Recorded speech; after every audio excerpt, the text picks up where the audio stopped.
નમસ્તે વિદ્યાર્થી મિત્રો, ધોરણ 11 વિષય રસાયણ વિજ્ઞાન પ્રકરણ નંબર 4 આજના વિડિયો લેક્ચરની અંદર આપનું હાર્દિક સ્વાગત છે। આજે નવા પ્રકરણ નંબર 4 રાસાયણિક બંધન અને આણ્વીય રચના પ્રસ્તાવનાનો અભ્યાસ કરવાનો છે કે રાસાયણિક બંધન એટલે શું, કેમિકલ બોન્ડિંગ, અને આણ્વીય રચના એટલે મોલેક્યુલર સ્ટ્રક્ચર એટલે કે અણુનો આકાર। દ્રવ્ય એક સરખા અથવા જુદા જુદા પ્રકારના તત્વોનું બનેલું છે। દ્રવ્ય છે એ એક સરખા પ્રકારના તત્વો અથવા જુદા જુદા, દાખલા તરીકે H2O એ દ્રવ્ય જ છે, અહીં જુદા જુદા પ્રકારના તત્વો છે, એક હાઇડ્રોજન તત્વ છે અને એક ઓક્સિજન છે। N2 આ દ્રવ્ય જ છે પણ નાઇટ્રોજન એક જ પ્રકારના તત્વ છે। એસિડ એક જ પ્રકારના તત્વ છે। ગ્લુકોઝ, કાર્બન, હાઇડ્રોજન, ઓક્સિજન 6 12 6 તો અહીંયા ત્રણ પ્રકારના તત્વો છે, કાર્બન, હાઇડ્રોજન, ઓક્સિજન। તો એવું કે છે દ્રવ્ય એક અથવા જુદા જુદા પ્રકારના તત્વોનું બનેલું છે। એની અંદર એવું કે છે અમુક તત્વો કુદરતમાં મુક્ત સ્વરૂપે મળે, ઉમદા વાયુ સિવાયના બધા જ સ્વતંત્ર અસ્તિત્વ ધરાવતા નથી। એટલે એવું કે છે ઉમદા વાયુ સ્વતંત્ર અસ્તિત્વ ધરાવે। હિલિયમ એકલો છે, He2 નથી। નિયોન સ્વતંત્ર અસ્તિત્વ ધરાવે છે, Ne2 શક્ય નથી। આર્ગોન સ્વતંત્ર અસ્તિત્વ, Ar2 શક્ય નથી। એવું કહે છે કે ઉમદા વાયુ છે સામાન્ય તાપમાને સામાન્ય પરિસ્થિતિમાં સ્વતંત્ર અસ્તિત્વ ધરાવે છે, માત્ર ઉમદા વાયુ। અન્ય તત્વો સ્વતંત્ર અસ્તિત્વ ધરાવતા નથી। સામાન્ય પરિસ્થિતિમાં ઉમદા વાયુ સિવાયના કોઈ પણ તત્વો કુદરતમાં સ્વતંત્ર અસ્તિત્વ ધરાવતા નથી। પણ ધ્યાન રાખજો, કાર્બન છે ને એ અલ્પ પ્રમાણમાં, સલ્ફર છે અલ્પ પ્રમાણમાં, EU, PT અને Ag અલ્પ પ્રમાણમાં કુદરતમાં સ્વતંત્ર અસ્તિત્વ ધરાવે છે। બાકી તો મોટા ભાગના સંયોજિત સ્વરૂપે જોવા મળે। કયા સ્વરૂપે? સંયોજિત। અમુક જ છે એ મુક્ત સ્વરૂપે જોવા મળે છે, ઉમદા વાયુ બધા જ અને અમુક ધાતુ, એ સિવાયના બધા જ કુદરતમાં સ્વતંત્ર અસ્તિત્વ ધરાવતા નથી। નાઇટ્રોજન સ્વતંત્ર અસ્તિત્વ ન હોય, N2 સ્વરૂપે હોય, ઓક્સિજન O2 સ્વરૂપે, ફ્લોરિન F2 સ્વરૂપે, ફોસ્ફરસ P4 સ્વરૂપે, સલ્ફર S6 સ્વરૂપે હોય અથવા S8 સ્વરૂપે હોય, પાણી H2O સ્વરૂપે હોય, તો એ કુદરતમાં મુક્ત સ્વરૂપે મળતા નથી। સંયોજિત, અહીં 2 ઓક્સિજન જોડાઈ ગયા, 4 ફોસ્ફરસ જોડાઈ ગયા, 6 સલ્ફર જોડાઈ ગયા, તો એ સંયોજિત સ્વરૂપે કહેવાય। જ્યારે એ સંયોજિત સ્વરૂપે હોય ત્યારે આ સ્પીસીઝ થઈ, સ્પીસીઝ એટલે ભાગ, ત્યારે એના ચોક્કસ કઈ ગુણધર્મો હોય, ત્યારે અહીંયા બે પરમાણુને જકડી રાખતું કઈક આકર્ષણ હોવું જોઈએ। આ આકર્ષણને કહેવાય રાસાયણિક બંધન। આકર્ષણને શું કહેવાય? રાસાયણિક બંધન। આ અણુ છે એ પરમાણુના જોડાવાથી બન્યો છે, બે ઓક્સિજનના પરમાણુના જોડાવાથી અણુ બન્યો છે। તો પરમાણુઓ જોડાઈને અણુ બને છે।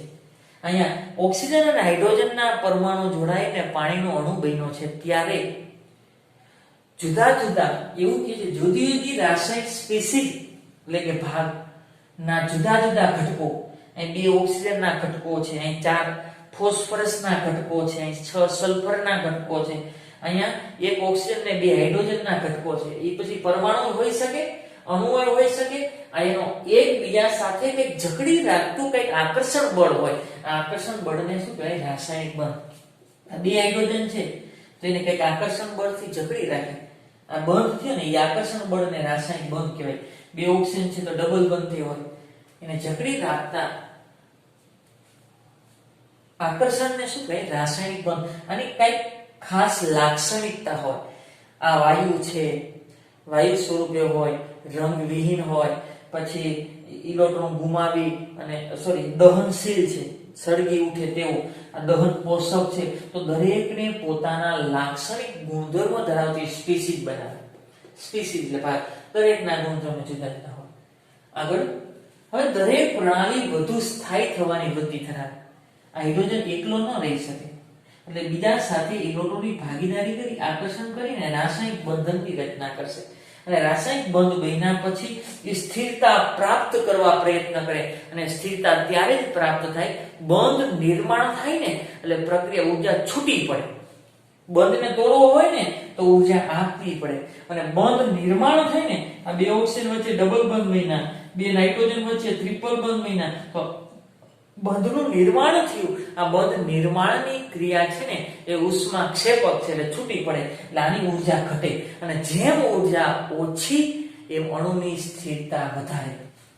દરેક પ્રણાલી વધુ સ્થાયી થવાની વૃત્તિ ધરાવે, વધારે સ્થિરતા પ્રાપ્ત કરવા પ્રયત્ન કરે અને સ્થિરતા પ્રાપ્ત કરવા માટે બંધન છે ને શું કરે એની શક્તિ ઘટાડે. જેમ શક્તિ ઓછી એમ સ્થિરતા વધારે, તેથી સ્થાયીતા મેળવે છે. આગળ રસાયણ વિજ્ઞાનની અંદર જુદા જુદા પ્રશ્ન છે કે આ બે તત્વો એકલ બંધથી જ શું કામ જોડાણા, આ બે તત્વો ડબલ બંધથી શું કામ જોડાણા, આ ચોક્કસ પ્રમાણમાં ત્રણ બંધથી શું કામ જોડાણા, હિલિયમ એકલું શું કામ અસ્તિત્વ ધરાવે છે, He2 સ્વરૂપે શું કામ અસ્તિત્વ ધરાવતું નથી. તો આ બધા પ્રશ્નના નિરાકરણ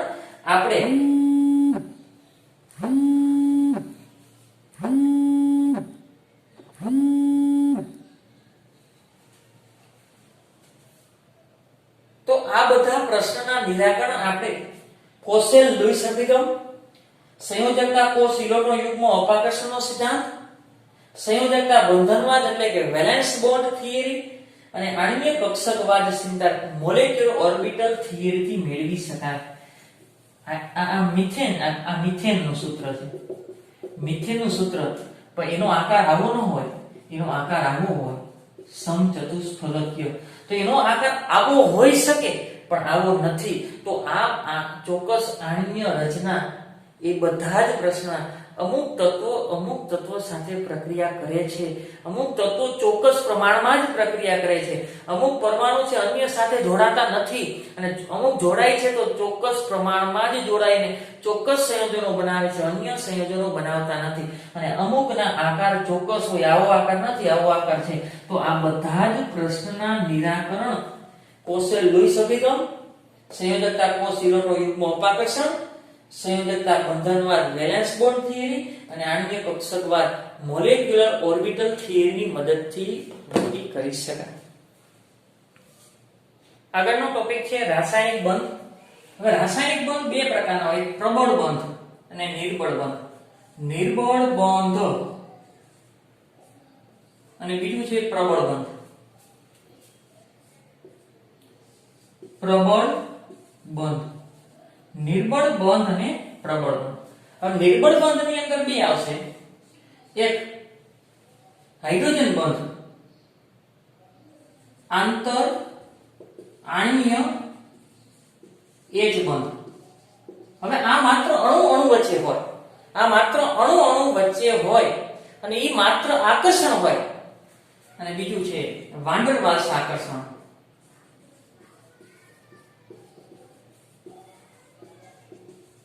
આ બંને આકર્ષણ છે નિર્બળ છે, એ અણુ વચ્ચે હોય, એ દ્રવ્યની ભૌતિક અવસ્થા બતાવે. આને આધારે દ્રવ્યની ભૌતિક ગુણધર્મ છે. આ નિર્બળ આકર્ષણ બળ હાઇડ્રોજન બંધ અને આંતર આણ્વીય આકર્ષણ બળને કારણે જોવા મળે. એ સંયોજનની અંદર ન હોય, અણુની અંદર એક અણુ ને બીજા અણુ વચ્ચેનું આકર્ષણ છે, એટલે નિર્બળ બંધ છે. જ્યારે પ્રબળ બંધ એક સહસંયોજક બંધ, સહસંયોજક બંધ. બીજું છે સવર્ગ સહસંયોજક બંધ. ત્રીજું છે આયનીય બંધ અને ચોથું છે ધાત્વીય બંધ. ઇલેક્ટ્રોનની ભાગીદારીથી બનતા હોય તો એને સહસંયોજક કહેવાય. ભાગીદારીના બંને ઇલેક્ટ્રોન એક જ પરમાણુના હોય તો એને સવર્ગ સહસંયોજક બંધ. આયનીય પ્રબળ ધન અને પ્રબળ ઋણ જોડાઈને જે બંધ બને એને આયનીય બંધ કહેવાય. અને ધાતુ વચ્ચેનું કોઈ આકર્ષણ હોય તો એને ધાત્વીય બંધ કહેવાય. તો આ ચાર પ્રકારના આકર્ષણ, સહસંયોજક બંધ, સવર્ગ સહસંયોજક બંધ, આયનીય બંધ અને ધાત્વીય બંધ. વાન ડર વાલ્સ આકર્ષણ બળ અને આંતર આણ્વીય આકર્ષણ બળ, આ બધા જ આકર્ષણ બળ એ રાસાયણિક બંધ કહેવાય.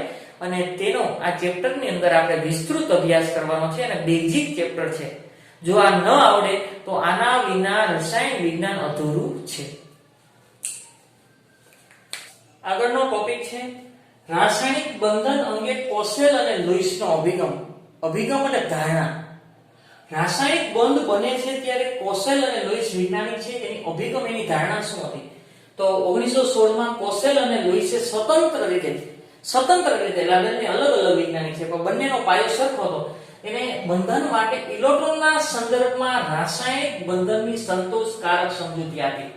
એવું કે જે બંધ બને છે એ બંધનો આધાર શું છે? ઇલેક્ટ્રોનના સંદર્ભમાં બંધ છે એનો આધાર ઇલેક્ટ્રોનના સંદર્ભમાં એને સંતોષકારક સમજૂતી આપી, સ્વતંત્ર રીતે પોતપોતાની વ્યક્તિગત. તેમણે સંયોજકતા વિશે ક્રમબદ્ધ સમજૂતી આપી કે ઊંડા વાયુની નિષ્ક્રિયતા પર આધારિત છે. એવું કીધું. તેમણે સંયોજકતા વિશે તર્કબદ્ધ સમજૂતી આપી અને એવું કીધું કે એ ઊંડા વાયુ છે એની નિષ્ક્રિયતા પર આધારિત છે. જે કંઈ સમજૂતી આપી એ ઊંડા વાયુ છે એની નિષ્ક્રિયતા ઉપર આપી હતી કે ઊંડા વાયુની બાહ્યતમ કક્ષાની અંદર 8 ઇલેક્ટ્રોન છે તો એ નિષ્ક્રિય વાયુ જેવી રચના પ્રાપ્ત કરે છે. તો અમુકની સંયોજકતા કોષમાં જો 6 ઇલેક્ટ્રોન હોય તો એને નિષ્ક્રિય વાયુ જેવી રચના પ્રાપ્ત કરવી હોય તો 2 મેળવી લે.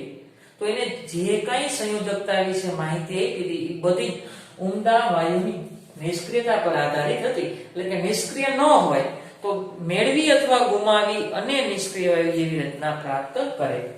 લુઈસે પરમાણુને ધન વિભારી કર્નલ તરીકે રજૂ કર્યો અને એવું કીધું કર્નલ કોને કહેવાય? કેન્દ્ર તેમજ અંદર તરફ ગોઠવાયેલા ઇલેક્ટ્રોન તરીકે ગણી. કર્નલને કઈ રીતે રજૂ કર્યો? કેન્દ્ર તેમજ અંદર તરફના ઇલેક્ટ્રોન. ધારો કે આ સોડિયમ પરમાણુ છે, સોડિયમ પરમાણુ. તો આ સોડિયમનું કેન્દ્ર, બરોબર? આ પહેલી કક્ષા, પહેલી કક્ષાની અંદર કેટલા ઇલેક્ટ્રોન હોય? 2. આ બીજી કક્ષા એની અંદર કેટલા ઇલેક્ટ્રોન? આ 1, આ 2, આ 3, આ 4, આ 5, આ 6, આ 7 અને 8. અને આ ત્રીજી કક્ષા, ત્રીજી કક્ષાની અંદર કેટલા ઇલેક્ટ્રોન છે?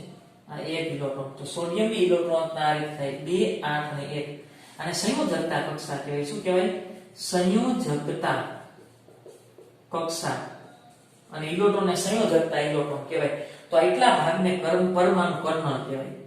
એટલા ભાગને શું કહેવાય? પરમાણુ કર્નલ. આ પરમાણુ કર્નલ છે, પરમાણુ કર્નલ. પરમાણુ કર્નલની અંદર શું હોય? કેન્દ્ર પ્લસ અંદરની કક્ષાના ઇલેક્ટ્રોન. તો પરમાણુ કર્નલ હંમેશા ધન હોય. પરમાણુ કર્નલ હંમેશા ધન હોય. શું કામ? એની અંદર પ્રોટોન કેટલા? જો પરમાણુ કર્નલની અંદર પ્રોટોન એટલે સોડિયમનું કેન્દ્ર, પ્રોટોનની સંખ્યા 11 અને અંદરની કક્ષાના, આ તો સંયોજકતા ઇલેક્ટ્રોન એને ગણતરીમાં ના લેવો તો ઇલેક્ટ્રોન કેટલા છે? 10. 1 2 3 4 5 6 7 8 9 10. તો પ્રોટોન વધારે છે, એક એકમ પ્રોટોન વધારે છે. એટલે પરમાણુ કર્નલ હંમેશા ધન જ હોય. પરમાણુને 2 ભાગમાં વહેંચી નાખ્યો એને લુઈસે. એવું કીધું પરમાણુ કર્નલ અને સંયોજકતા ઇલેક્ટ્રોન. સંયોજકતા એટલે બાહ્યતમ કક્ષાના ઇલેક્ટ્રોન, પરમાણુ કર્નલ એટલે કેન્દ્ર અને અંદરની કક્ષાના ઇલેક્ટ્રોન. કોઈ પણ માટે નિષ્ક્રિય વાયુ હોય તો ઈ પરમાણુ કર્નલ પણ ધન જ હોય. કારણ ધારો કે હું આર્ગોન જેવી રચના લઉં તો એની સંયોજકતા કક્ષામાં 8 ઇલેક્ટ્રોન હોય. સંયોજકતા કક્ષા n બરાબર 3 થાય, 8 ઇલેક્ટ્રોન થાય. તો આર્ગોનમાં પ્રોટોનની સંખ્યા 18 અને અંદર ઇલેક્ટ્રોનની સંખ્યા 10. તોય 8 પ્રોટોન વધી જાય. એટલે પરમાણુ કર્નલ હંમેશા ધન જ હોય. પરમાણુ કર્નલ કોને કહેવાય? સંયોજકતા કક્ષા સિવાયનો બાકીનો ભાગ. બાકીનો એટલે કેન્દ્ર અને પરમાણુ કર્નલ. કેન્દ્ર અને સંયોજકતા કક્ષા. પરમાણુ કર્નલ કેન્દ્ર અને અંદરની કક્ષાનો સમાવેશ થાય. બરોબર? પ્રોટોન વધારે હોય ઇલેક્ટ્રોન કરતા. કારણ કે સંયોજકતા ઇલેક્ટ્રોનને આપણે ગણતરીમાં લેતા નથી. એટલે પરમાણુ કર્નલને ધન વીજભારી ગણ્યો. એવું કીધું કે પરમાણુને ધન વીજભારી કર્નલ તરીકે રજૂ કર્યો અને એની અંદર કેન્દ્ર તેમજ અંદર તરફ ગોઠવાયેલા ઇલેક્ટ્રોન એને પરમાણુ કર્નલ કીધું. કેન્દ્રમાં પ્રોટોન અને અંદરની તરફના ઇલેક્ટ્રોન એ ધન ભારિત હોય. અને એવું દર્શાવ્યું કે બાહ્યતમ કોષમાં મહત્તમ 8 ઇલેક્ટ્રોન સમાવી શકાય. હવે આ છે સોડિયમ માટે તો એક જ છે, પણ બાહ્યતમ કોષમાં કેટલા સમાવી શકાય? 8. આર્ગોન હોય તો 8, ક્લોરીન હોય તો 7 હોય પણ સમાવી કેટલા શકાય? 8. આગળ આ 8 ઇલેક્ટ્રોન કે જે કર્નલની આસપાસ ઘેરાયેલા હોય. 8 ઇલેક્ટ્રોન હોય સંયોજકતા કોષમાં તો કર્નલની આસપાસ ગોઠવાયેલા હોય. તેઓ સમઘનના 8 ખૂણા પર ગોઠવાય. સમઘન કોને કીધું? ધારો કે આ કેન્દ્ર છે અને આખો ગોળો એ પરમાણુ છે. તો ઇલેક્ટ્રોન આ રીતે નો પરિભ્રમણ કરતો હોય. ઇલેક્ટ્રોન આ રીતે, પછી આ રીતે, આ રીતે, કોઈ પણ ગોળામાં છે એટલે ઇલેક્ટ્રોન બધી દિશામાં પરિભ્રમણ કરતો હોય. ધારો કે ગોળ તરબૂચ છે, એને ઉપરથી કાપી નાખું, નીચે આ બાજુથી કાપી નાખું, આ બાજુથી કાપી નાખું, અહીંથી કાપી નાખું, અહીંથી અને નીચેથી કાપી નાખું, તો 8 ખૂણા વધે. ગોળ હતો. આગળ લુઈસે એવું કીધું કે 8 ઇલેક્ટ્રોન જે કર્નલની આસપાસ ઘેરાયેલા હોય, સંયોજકતા કોષમાં 8 ઇલેક્ટ્રોન સમાવી શકાય જે કર્નલની આસપાસ હોય અને તે સમઘનના 8 ખૂણા પર ગોઠવાયેલા હોય. ધારો કે આ તરબૂચ છે અથવા પરમાણુ છે, તો ઇલેક્ટ્રોન ક્યાં હોય? અંદરની કક્ષાના ઇલેક્ટ્રોન દેખાતા નથી, બહાર છે 8. ક્યાં? આ 1, આ 2, આ 3, આ 4, આ 5, આ 6, પછી આ 7 અને 8 ઇલેક્ટ્રોન થયા. જો આ 1, આ 2, આ 3, આ 4, આ 5, આ 6, આ 7 અને આ 8 ઇલેક્ટ્રોન થયા. એ ફરતી બાજુ છે. હવે હું આને કાપી નાખું, ઉપરથી કાપી નાખું, નીચેથી કાપી નાખું, આમ કાપી નાખું, અહીંયા કાપી નાખું, આ બાજુથી કાપી નાખું, આ બાજુથી કાપી નાખું, તો ખૂણા વધશે. જાય ખૂણા વધશે. અંદર પરમાણુ કર્નલ છે એટલે કેન્દ્ર અને અંદરની કક્ષાના ઇલેક્ટ્રોન દેખાતા નથી. બહારની કક્ષામાં કેટલા ઇલેક્ટ્રોન સમાવી શકાય? 8. એને હું કાપી અને સમઘન વિચારું, કાપી નાખું.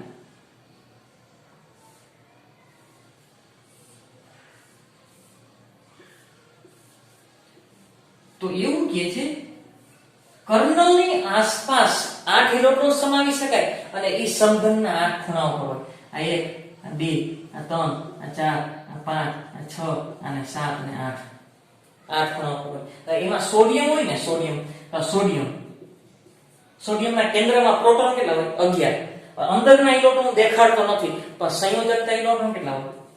સંયોજકતા ઇલેક્ટ્રોન જો સમઘનના 8 ખૂણા ઉપર 8 ઇલેક્ટ્રોન સમાવી શકાય, આ 1, 2, 3, 4, 5, 6, 7 ને 8, તો સોડિયમના સંયોજકતા કક્ષામાં એક જ ઇલેક્ટ્રોન છે, તો બાકીના સ્થાન કેવા રહેશે? ખાલી. અહીંયા સોડિયમનો એક જ ઇલેક્ટ્રોન હશે, બાકીના 7 સ્થાન કેવા હશે?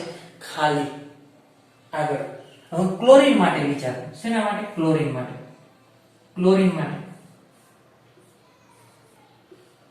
એના સંયોજકતા સમઘન.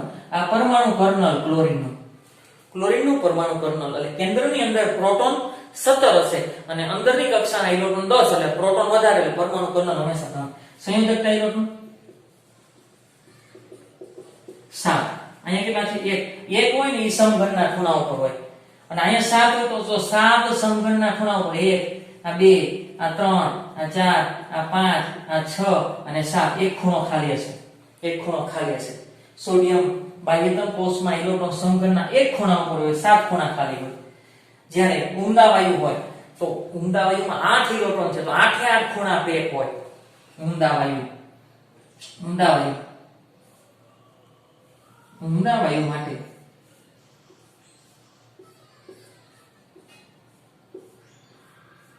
ધારો કે આર્ગોન લઈ લો.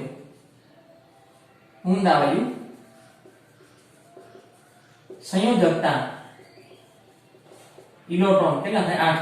તો 8 ખૂણા પેક હોય. 1, 2, 3, 4, 5, 6, 7 અને 8. એવું કહે છે પરમાણુ કર્નલ ધન ભારિત હોય અને બાહ્યતમ કક્ષાએ સંયોજકતા ઇલેક્ટ્રોન હોય. એ સંયોજકતા ઇલેક્ટ્રોન એ ધન વિભારિત કર્નલની આસપાસ હોય અને એ કર્નલના જે સંયોજકતા ઇલેક્ટ્રોન છે સમઘનના 8 ખૂણા ઉપર ગોઠવી શકાય. એમાં નિષ્ક્રિય વાયુ હોય તો 8 ખૂણા હોય, 8 ઇલેક્ટ્રોન હોય તો 8 ખૂણા ઉપર હોય. પણ સોડિયમ હોય તો સંયોજકતા કક્ષામાં એક જ ઇલેક્ટ્રોન હોય તો એક ખૂણા ઉપર હોય, બાકી 7 સ્થાન ખાલી હોય. તો ક્લોરીન હોય તો સંયોજકતા ઇલેક્ટ્રોન 7 હોય તો 7 સ્થાન ભરાયેલા હોય અને એક સ્થાન ખાલી હશે. એક સ્થાન કેવું હશે? ખાલી.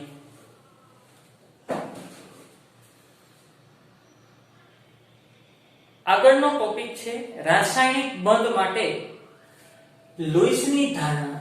એને શું ધારણા કરી હતી? એને એવું કીધું કે લુઈસે દર્શાવ્યું કે પરમાણુ જ્યારે રાસાયણિક બંધથી જોડાય એટલે કે બંધ બનાવે ત્યારે એ સ્થાયી અષ્ટક પ્રાપ્ત કરે છે. એટલે કે અષ્ટક એટલે 8 ઇલેક્ટ્રોન રચના પ્રાપ્ત કરે છે. આ 8 એટલે કે અષ્ટક કોઈ એક સ્થાયી ઇલેક્ટ્રોનની રચના હોય એટલે કે નિષ્ક્રિય વાયુ જેવી રચના પ્રાપ્ત કરે. જ્યારે રાસાયણિક બંધની રચના થાય ત્યારે પરમાણુ છે એ સ્થાયી અષ્ટકની રચના પ્રાપ્ત કરે છે. તો એમાં એવું કહે છે સોડિયમમાંથી એક ઇલેક્ટ્રોન ક્લોરીન પરમાણુમાં બદલી આપે છે. તો બંનેની સ્થાયી ઇલેક્ટ્રોન રચના પ્રાપ્ત થઈ જાય. આ સોડિયમ છે, જો એક ઇલેક્ટ્રોન ગુમાવી દે, સોડિયમ જો એક ઇલેક્ટ્રોન ગુમાવી દે તો એની સ્થાયી ઇલેક્ટ્રોન રચના થઈ ગઈ. આ રીતે એની ઇલેક્ટ્રોન રચના શું છે? 2 8 ને 1. હવે 1 ગુમાવી દીધો તો 2 અને 8 એટલે અષ્ટક પ્રાપ્ત થઈ ગયું. 8 એટલે શું થયું? અષ્ટક પ્રાપ્ત થઈ ગયું. તો સોડિયમ એક ઇલેક્ટ્રોન ગુમાવી અને અષ્ટક રચના પ્રાપ્ત કરે છે, સ્થિરતા પ્રાપ્ત કરે છે. બીજું, ઈ ઇલેક્ટ્રોન કોણ લઈ લે છે? ક્લોરીન પરમાણુમાં બદલી આપે છે. ક્લોરીન લઈ લે, આ ઇલેક્ટ્રોન ક્લોરીન લઈ લે તો અહીંયા કેવો વીજભાર થાય? માઈનસ, કારણ કે એની ઇલેક્ટ્રોન રચના 2 8 ને 7 છે. એક મેળવે તો કેટલી થાય? 2 8 અને 8, જો 8 અષ્ટક પ્રાપ્ત થઈ ગયું. તો કેટલાક તત્વના પરમાણુ ઇલેક્ટ્રોન ગુમાવીને અષ્ટક રચના પ્રાપ્ત કરતા હોય, કેટલાક તત્વના પરમાણુ ઇલેક્ટ્રોન મેળવીને અષ્ટક રચના પ્રાપ્ત કરતા હોય, અને કેટલાક તત્વના પરમાણુ ઇલેક્ટ્રોનની શું કરતા હોય? ભાગીદારી કરી અને બાહ્યતમ કક્ષામાં અષ્ટક પ્રાપ્ત કરે. હાઇડ્રોજન સિવાય કેટલાક ઇલેક્ટ્રોન ગુમાવી અષ્ટક રચના પ્રાપ્ત કરે, કેટલાક ઇલેક્ટ્રોન મેળવી અષ્ટક રચના પ્રાપ્ત કરે, જ્યારે કેટલાક પરમાણુ વચ્ચે ઇલેક્ટ્રોનિક ભાગીદારીથી બંધ બને છે.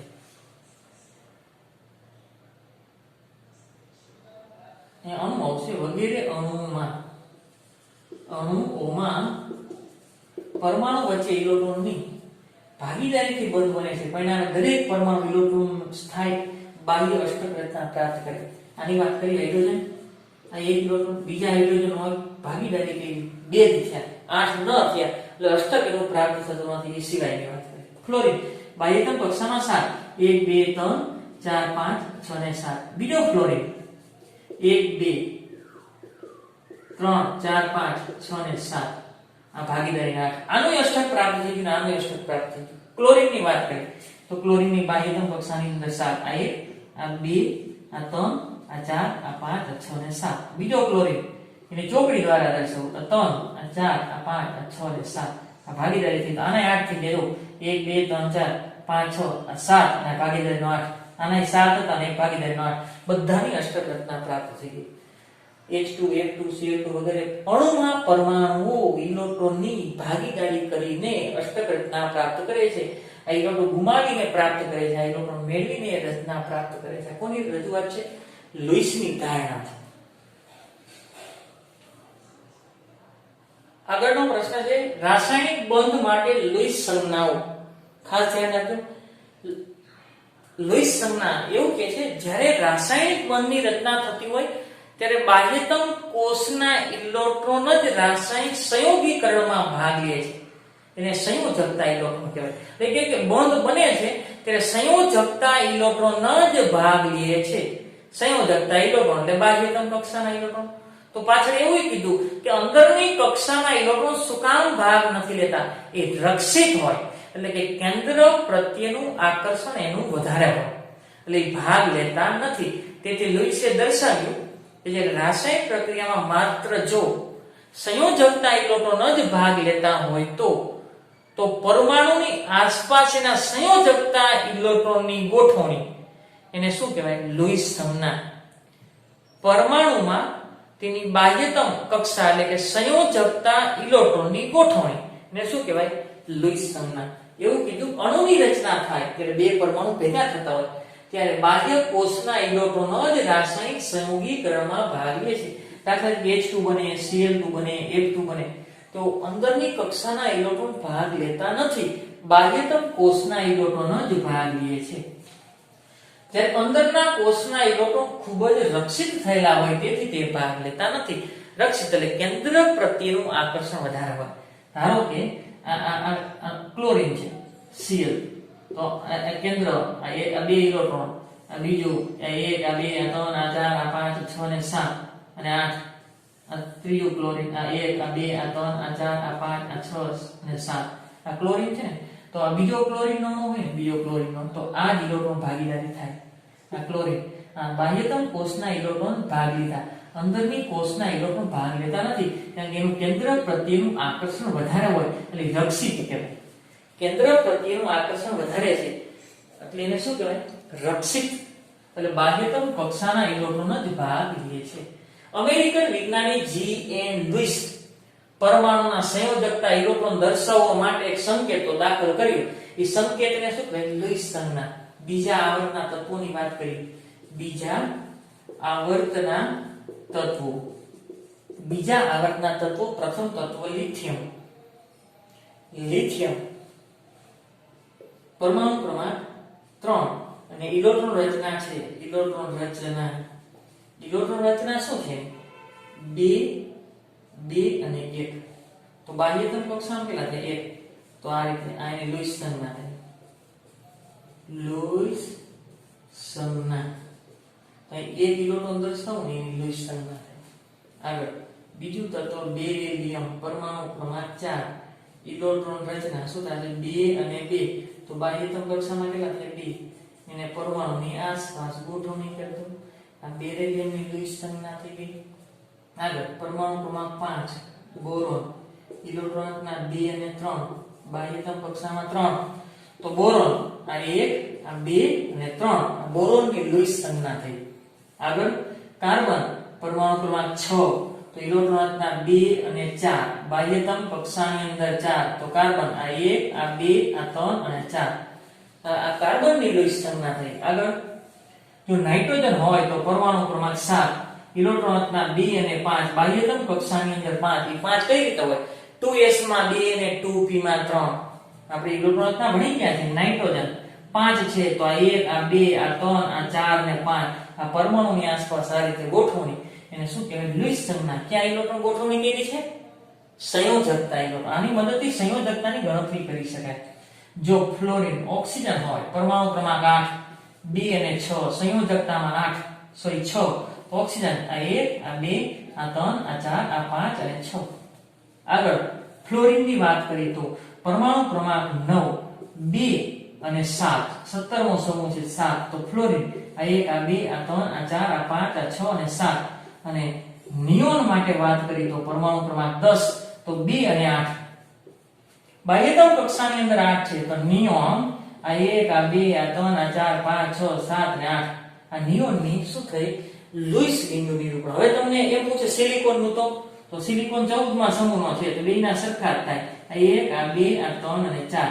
ફોસ્ફરસ પૂછે તો યાદ થાય. આ 1 આ 2 આ 3 આ 4 અને 5. ઓક્સિજનની નીચે સલ્ફર પૂછે તો આ 1 આ 2 આ 3 આ 4 આ 5 અને 6. ક્લોરીન પૂછે તો 1 2 3 4 5 અને 7. એટલે આ રીતે નીચે ના પૂછે ત્રીજા આવર્તના તો પણ તમને આવડવા જોઈએ. આ બીજા આવર્તના લુઈસ સંજ્ઞા છે. આગળનો ટોપિક છે રાસાયણિક બંધન માટે કોસેલની અભિધારણા. ઉદાહરણ આપી સમજાવો. તો એવું કે છે આવર્ત કોષ્ટકમાં ખૂબ જ ઊંચા વિદ્યુત ઋણ હેલોજન. હેલોજન ખૂબ જ ઊંચા વિદ્યુત ઋણ છે કારણ કે બાહ્યતમ કક્ષાની અંદર 7 ઇલેક્ટ્રોન હોવાને કારણે સહેલાઈથી એક મેળવી લે એટલે ઋણ બને એટલે ઊંચા વિદ્યુત ઋણ કહેવાય. અને આલ્કલી ધાતુ ઊંચા વિદ્યુત ધન છે. ઊંચા વિદ્યુત ધન છે કારણ કે સહેલાઈથી ઇલેક્ટ્રોન ગુમાવીને ધનમાં ફેરવાય એટલે ઊંચા વિદ્યુત ધન. એ ઊંડા વાયુથી અલગ પડે છે. શું કામ? એટલે કે ઊંડા વાયુ છે એની બાહ્યતમ કક્ષાની અંદર 8 ઇલેક્ટ્રોન છે પણ આ શું કરે છે? ઇલેક્ટ્રોન મેળવીને ઊંડા વાયુ જેવી રચના પ્રાપ્ત કરે છે અને વિદ્યુત ધન ઇલેક્ટ્રોન ગુમાવીને ઊંડા વાયુ જેવી રચના પ્રાપ્ત કરે છે. એટલે આ બંને ઊંડા વાયુથી કેવા પડે છે? જુદા પડે છે. પણ અષ્ટક તો બધામાં છે. હેલોજન પરમાણુ 1 ઇલેક્ટ્રોન મેળવી તો ઋણ આયન બનાવે. આલ્કલી ધાતુ 1 ઇલેક્ટ્રોન ગુમાવે તો શું બનાવે? ધન આયન. પછી આ ધન આયન ને ઋણ આયન સ્થિર વિદ્યુતીય જ્યારે ઇલેક્ટ્રોન ગુમાવે અથવા મેળવે એટલે ઊંડા વાયુ જેવી ઇલેક્ટ્રોન રચના પ્રાપ્ત કરે. આ રીતે બનેલા ધન આયન અને ઋણ આયન સ્થાયી ઇલેક્ટ્રોન રચનાની ઊંડા વાયુ જેવી હશે. અને આ ધન આયન અને ઋણ આયન સ્થિર વિદ્યુતીય આકર્ષણથી સ્થાયી બને. આ બંધને આયનીય બંધ કહેવાય. શું કહેવાય? આયનીય બંધ. તો NaCl નું ઉદાહરણ જોઈએ. NaCl ના ઉદાહરણ દ્વારા જોઈએ. કોસેલની અભિધારણા. તો NaCl ની બનાવટ એમાં સોડિયમ પરમાણુ ક્રમાંક 11. ઇલેક્ટ્રોન રચના નિયોન પછીની લખવું 3s1. કેવી છે? 3s1. અહીંની ઇલેક્ટ્રોન રચના છે. હવે પ્રબળ વિદ્યુત ધન છે સોડિયમ. આલ્કલી ધાતુ 1 ઇલેક્ટ્રોન ગુમાવી ધન આયન બનાવે. હવે સોડિયમ 1 ઇલેક્ટ્રોન ગુમાવે છે તો શું થાય? Na+ બને. તો હવે એની ઇલેક્ટ્રોન રચના શું બને? નિયોન જેવી, એટલે નિષ્ક્રિય વાયુ જેવી રચના થઈ ગઈ. શું થઈ ગઈ? નિષ્ક્રિય વાયુ જેવી. હવે Cl પરમાણુ ક્રમાંક 17 એની ઇલેક્ટ્રોન રચના નિયોન 3s2 3p5 આ એની ઇલેક્ટ્રોન રચના છે. બાહ્યતમ કક્ષામાં 7 હેલોજન પરમાણુ એક ઇલેક્ટ્રોન મેળવીને ઋણ આયન બનાવે. હેલોજન પરમાણુ એક ઇલેક્ટ્રોન મેળવે, આ એક ઇલેક્ટ્રોન મેળવે તો ઋણ આયન બને ને, ત્યારે એની ઇલેક્ટ્રોન રચના નિષ્ક્રિય વાયુ જેવી થઈ જશે, આર્ગોન જેવી થઈ જાય. નિયોન 3s2 3p 5 હતા અને એક મેળવી લીધો એટલે 6 થયા. અથવા તો આર્ગોન જેવી ઇલેક્ટ્રોન રચના થઈ ગઈ, તો નિષ્ક્રિય વાયુ જેવી. તો આલ્કલી ધાતુ એક ઇલેક્ટ્રોન ગુમાવી ધન આયનમાં રૂપાંતર થાય, હેલોજન પરમાણુ એક ઇલેક્ટ્રોન મેળવી ઋણ આયનમાં રૂપાંતર થાય, ત્યારે આ રીતે બનેલા ધન આયન ને ઋણ આયન સ્થાયી ઊંડા વાયુ આની રચના કેના થઈ ગઈ? નિયોન જેવી. અને આની રચના કેવી થઈ ગઈ? આર્ગોન જેવી થઈ ગઈ. ત્યારે આ ઋણ આયન અને ધન આયનો સ્થિર વિદ્યુતીય આકર્ષણથી સ્થાયી બને તો પછી શું કરે? આ Na પ્લસ અને Cl માઈનસ આ ધન ઋણ ને ખેંચે, ઋણ ધન ને ખેંચે અને શું બનાવે? NaCl બંધ બનાવે. શું બનાવે? NaCl બંધની રચના કરે. બીજું ઉદાહરણ જોઈએ CaF2 માટે. CaF2 ની બનાવટ તો એ કઈ રીતે બને? આ કેલ્શિયમ એની ઇલેક્ટ્રોન રચના આર્ગોન પછીની લોકો 18 અને 4s1 4s2 4s2 એ બે ઇલેક્ટ્રોન ગુમાવે તો Ca2+ ની રચના કરે. તો રચના કોના જેવી થઈ ગઈ? આર્ગોન જેવી. ફ્લોરીનની ઇલેક્ટ્રોન રચના પરમાણુ ક્રમાંક 9 આનો પરમાણુ ક્રમાંક 20 તો આની ઇલેક્ટ્રોન રચના થાય નિયોન હિલિયમ પછીની He 2s2 2p5 જો એક 5 ને 2 7 એક ઇલેક્ટ્રોન મેળવી લઈએ તો F- બને. શું બને? F- ત્યારે એની ઇલેક્ટ્રોન રચના હિલિયમ 2s2 2p5 અથવા તો શું લખી શકાય? નિયોન જેવી ઇલેક્ટ્રોન રચના થઈ ગઈ. કેના જેવી?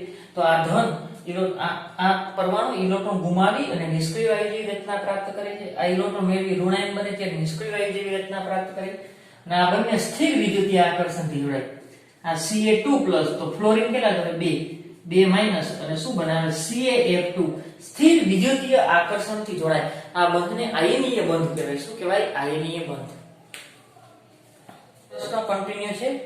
આ ધન આયન અને ઋણ આયન વચ્ચે આ ધાતુ પ્રબળ વિદ્યુત ધન ઇલેક્ટ્રોન ગુમાવી ધનમાં ફેરવાનો નિષ્ક્રિય વાયુ જેવી રચના થઈ. ફ્લોરીન ઇલેક્ટ્રોન મેળવી ઋણ આયન જેવી નિષ્ક્રિય વાયુ જેવી રચના પ્રાપ્ત થઈ. આ ધન આયન અને ઋણ આયન સ્થિર વિદ્યુતીય આકર્ષણથી જોડાય છે. ધન આયન અને ઋણ આયન વચ્ચે સ્થિર વિદ્યુતીય આકર્ષણને કારણે રચાતા આ બંધને વિદ્યુત સહસંયોજક બંધ. આ ધન આયન અને ઋણ આયન વચ્ચે સ્થિર વિદ્યુતીય આકર્ષણ હોય. ધન ઋણને ખેંચે, ઋણ ધનને ખેંચે. આ આકર્ષણ બળને વિદ્યુત સહસંયોજક બંધ અથવા આયનીય બંધ કહેવાય. અથવા શું કહેવાય? આયનીય બંધ. આગળ હવે વિદ્યુત સંયોજકતા કોને કહેવાય? વિદ્યુત સંયોજકતા કોને કહેવાય? તો વિદ્યુત સંયોજકતા એ આયન પર રહેલા એકમ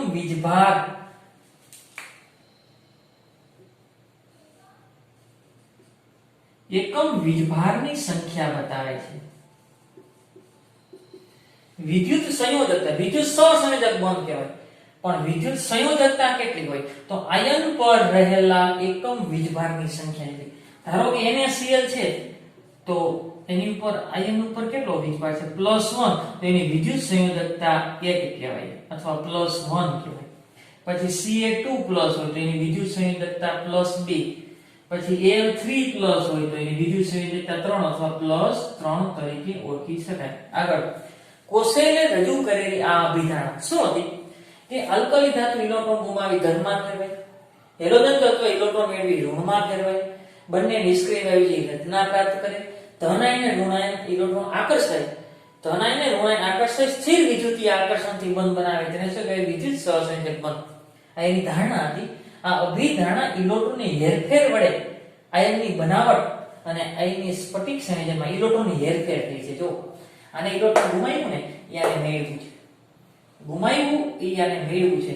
તો અભિધારણા એ ઇલેક્ટ્રોનની હેરફેર વડે આયનની બનાવટ, ઇલેક્ટ્રોનની હેરફેર થઈ, ગુમાવીને આયન બનાવ્યો અને મેળવીને આયન બનાવ્યો, એટલે હેરફેર થઈ અને આયનની બનાવટ થઈ. અને આયનીય સ્ફટિક સંયોજન અંગેનો આધુનિક ખ્યાલ, અંગેનો આધુનિક ખ્યાલ, જ્યારે સ્ફટિકની રચના થાય, NaCl નો સ્ફટિક હોય તો અસંખ્ય NaCl ના પરમાણુ જોડાયેલા હોય, એનો આધુનિક ખ્યાલ સૌપ્રથમ કોને આપ્યો? કોસેલે આપેલો છે. આભાર.